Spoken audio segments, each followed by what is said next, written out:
নমস্কার বন্ধুরা, দুর্গার রান্নাঘরে স্বাগত জানাই। চলে এসেছি আরেকটি সুন্দর রেসিপি নিয়ে। আমার আজকের রেসিপি পাকা কাঁঠালের বড়া। পাকা কাঁঠাল খেতে যারা পছন্দ করেন তাদের জন্য তো বটেই, তবে আমার মতন যারা পাকা কাঁঠাল খান না তারা একবার এভাবে বানিয়ে দেখতে পারেন। আশা করছি সকলের খুব ভালো লাগবে। চলুন তবে দেখে নিই কাঁঠালের বড়া বানানোর সহজ পদ্ধতিটি। আমি এখানে একটি পাকা কাঁঠালের কিছু পাল্প বের করে নিয়ে তার রস বের করে ছেঁকে নিয়েছি।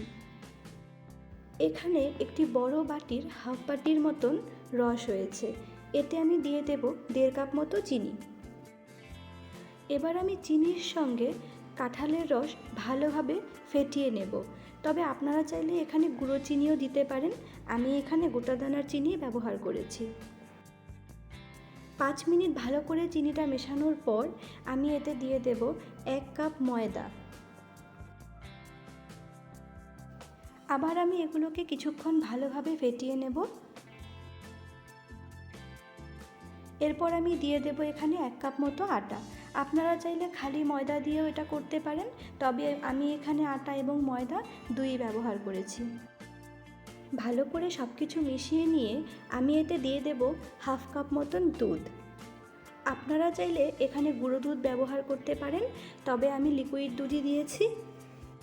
এখানে অল্প দুধ দেওয়ার ফলে বড়াগুলোর স্বাদ অনেকটাই ভালো হয় এবং তার সাথে বড়াগুলো নরম তুলতুলেও হয়।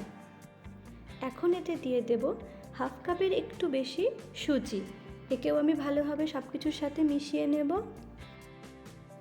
কাঁঠালের বড়া তৈরি করার ব্যাটার কিন্তু একেবারে তৈরি হয়ে গেছে। দেখে নিন, এর ঘনত্ব হবে এই রকম। এখন এতে দিয়ে দেব সামান্য অল্প গুঁড়ো করে রাখা মৌরি। এতে বড়ার স্বাদ এবং গন্ধ দুই সুন্দর হয়। বড়া ভাজার জন্য আমি আগে থেকেই গ্যাসে একটি কড়াই বসিয়ে তাতে তেল গরম করে নিয়েছি। এবার বড়াগুলোকে এক এক করে দিয়ে দেব।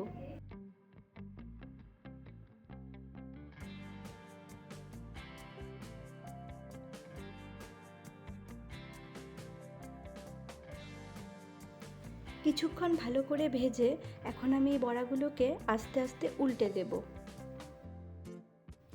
বড়ার ব্যাটার সঠিক পরিমাপে তৈরি হলে তবেই কিন্তু বড়াগুলো কড়াইয়ের গায়ে লেগে যাবে না। আপনারা দেখতেই পাচ্ছেন আমার বড়াগুলো কিন্তু খুব স্মুথলি উল্টে যাচ্ছে, কড়াইয়ের গায়ে লেগে যায়নি। কিছুক্ষণ ভালো করে ভেজে এরকম লাল লাল হয়ে গেলেই কিন্তু বড়াগুলোকে তুলে নিতে হবে। আমার বড়া ভাজা হয়ে গেছে, এখন আমি এগুলোকে তুলে নিচ্ছি। তো এইভাবেই আমি সব বড়াগুলোকে ভেজে নিয়েছি।